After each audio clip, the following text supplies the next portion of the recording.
Welcome. Today we're going to delve into a crucial aspect of the criminal justice system, direct appeals.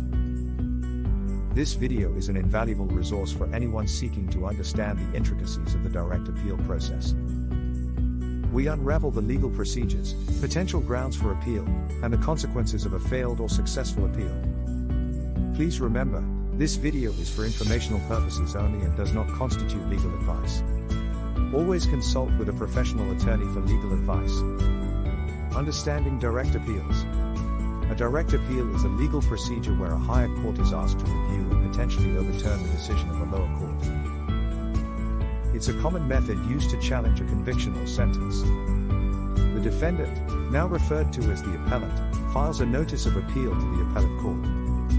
This notice is a formal statement of the intent to appeal and must be filed within a specific time frame after the judgment. Reasons for filing a direct appeal.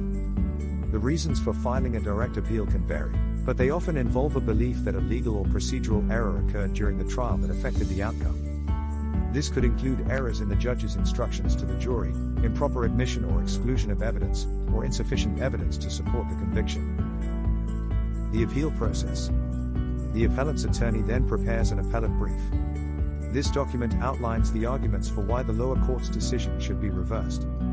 It's not an opportunity to re-argue the case, but rather to highlight legal or procedural errors that occurred during the trial. The prosecution, now referred to as the appellee, will also submit a brief in response, arguing why the conviction or sentence should be upheld. Potential grounds for appeal. Grounds for appeal could include legal or procedural errors that occurred during the trial, or a lack of substantial evidence to support the conviction or sentence.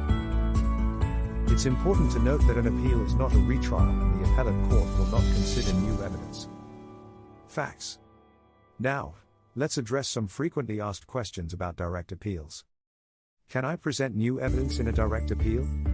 Typically, a direct appeal is based on the record of the lower court proceedings, and new evidence is generally not allowed. What if I can't afford an attorney for my appeal? If you can't afford an attorney, one will be appointed for you. This is part of your right to legal representation. How long does a direct appeal take? The timeline for a direct appeal can vary widely, but it often takes several months to over a year. What happens if I win my appeal? If you win your appeal, the appellate court may reverse the lower court's decision, or it may remand the case back to the lower court for further proceedings. Can I appeal the appellate court's decision? Yes, if you're not satisfied with the appellate court's decision, you may be able to appeal to an even higher court, such as the state Supreme Court or the U.S. Supreme Court. However, these courts only hear a small percentage of the cases presented to them. What's the difference between a direct appeal and a collateral appeal? A direct appeal is an appeal made immediately after conviction, based on the record of the trial court. A collateral appeal, also known as a habeas corpus petition, is made after the direct appeal process is exhausted, and can bring in new evidence not presented in the original trial. Can I file a direct appeal for a misdemeanor conviction?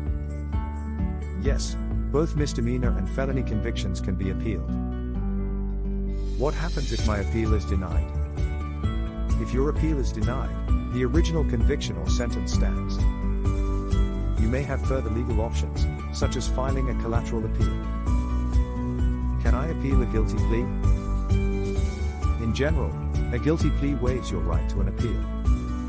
However, there are exceptions, such as if your plea was not knowing, voluntary, and intelligent, or if you had ineffective assistance of counsel. What is an appellate brief? An appellate brief is a written document that outlines the appellant's legal arguments as to why the trial court's decision should be reversed. It is submitted to the appellate court for review.